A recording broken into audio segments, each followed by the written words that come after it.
డబ్బులు ఇప్పుడు ఇస్తున్నాం. ఈ స్కీమ్ కింద తొలి విడతలో 3,174 కోట్ల రూపాయలు ఆగస్టులో జమ చేశాం. రెండో విడత 3,135 కోట్లు మీ అకౌంట్లో జమ చేశాం. మీకు ఏదైనా అనుమానం ఉంటే మీ బ్యాంక్ అకౌంట్ ఒకసారి చెక్ చేసుకోండి. ఇప్పుడే అందరికీ డీబీటీ వచ్చిందా లేదా? సెల్ ఫోన్లు ఉన్నోళ్ళందరూ చేతులు పైకెత్తండి. ఓకే, బ్యాంక్ అకౌంట్ కూడా చేతులు పైకెత్తండి. ఉంటే ఒకసారి చెక్ చేసుకొని నాకు చెప్పండి. వచ్చిందా? వచ్చింది అని వాళ్ళు చేతులు పైకెత్తండి. మా రైతు కూడా టెక్నాలజీ వాడుతున్నాడు. అందుకే ఈరోజు చాలా ముఖ్యమైన విషయం, అది కూడా నేను మాట్లాడతాను. ఈరోజు ఒక్క నిమిషం చెక్ చేసుకొని నాకు చెప్పాలి. మీరు రేపటి నుంచి మీకు చాలా నేర్పించాలి. నేను రాష్ట్రం మొత్తం రైతాంగాన్ని బాగు చేయాలంటే టెక్నాలజీలో మీరు బాగా ఇప్పుడే ఒక కుర్రాడు వచ్చాడు నా దగ్గరికి. ఇప్పుడే వచ్చి Avinash royal Pasupuleti founder CEO company పెట్టాడు స్కిల్ రేస్ అని.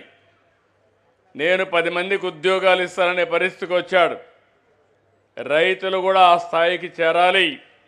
అందుకే ఈ కార్యక్రమంలో మీరు చూస్తే ఇప్పుడే ప్రధానమంత్రి గారు మాట్లాడారు. మీరు ఆ విషయం గుర్తుపెట్టుకోవాల్సిన అవసరం ఉంది. దానికంటే ముందు 46,85,838 మంది అన్నదాతలకి 14,000 చొప్పున ఈ కూటమి ప్రభుత్వం మీ అకౌంట్లో జమ చేశాం. ఇంకొక 6,000 మూడో విడతలో వేస్తాం.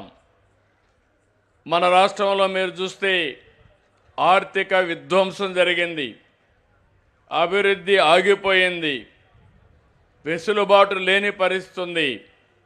చెప్పిన మాట నిలబెట్టుకోవడానికి ఎన్ని ఆర్థిక ఇబ్బందులున్నా ఏమాత్రం ఆలస్యం చేయకుండా 2 విడతలు కలిపి 6,310 కోట్ల రూపాయలు అన్నదాతకి ఇచ్చాం, మీ అకౌంట్లో జమ చేశాం. ఇది మా చిత్తశుద్ధి అని మరొకసారి మీ అందరికీ విజ్ఞప్తి చేస్తున్నా.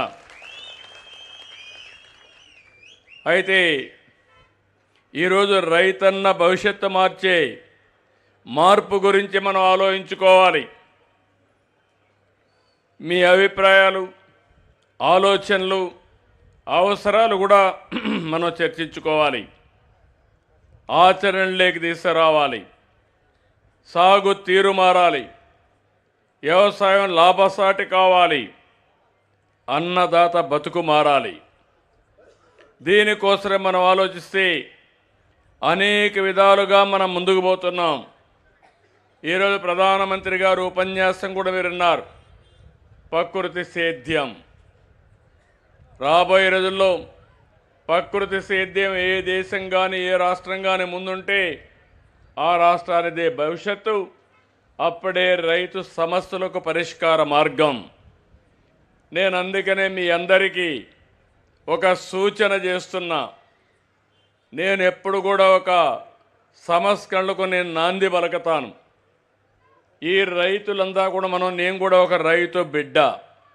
చిన్నప్పుడు మా నాన్న వ్యవసాయం చేస్తూ ఉంటే నేను కూడా పోయి సహకరించిన వాడిని.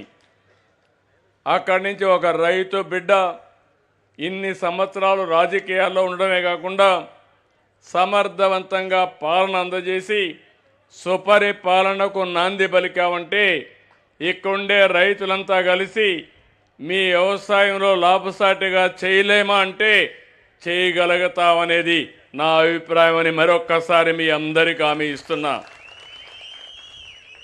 అందుకే ఈరోజు నేను ఒకటి ఆలోచించింది. ఒక 5 ప్రిన్సిపల్స్ ఇవి, పంచసూత్రాలు లేకుంటే పంచమంత్రాలు, మీరు ఏమనుకున్నా పర్వాలేదు. ఇది పాటించిగానే అనునిత్యం ఆలోచిస్తే మన సమస్యలకు పరిష్కార మార్గం దొరుకుతుంది. లేదంటే రాష్ట్రంలో ఉండే రైతాంగం ఇంకా మేము పాత పద్ధతిలోనే వ్యవసాయం చేస్తాం, ఎప్పుడు చూసినా గవర్నమెంట్లే ఆదుకోవాలంటే కొన్ని గవర్నమెంట్లు ఆదుకుంటాయి, కొన్ని గవర్నమెంట్లు ఆదుకోవు. దానివల్ల రైతు భవిష్యత్తు ప్రశ్నార్థకంగా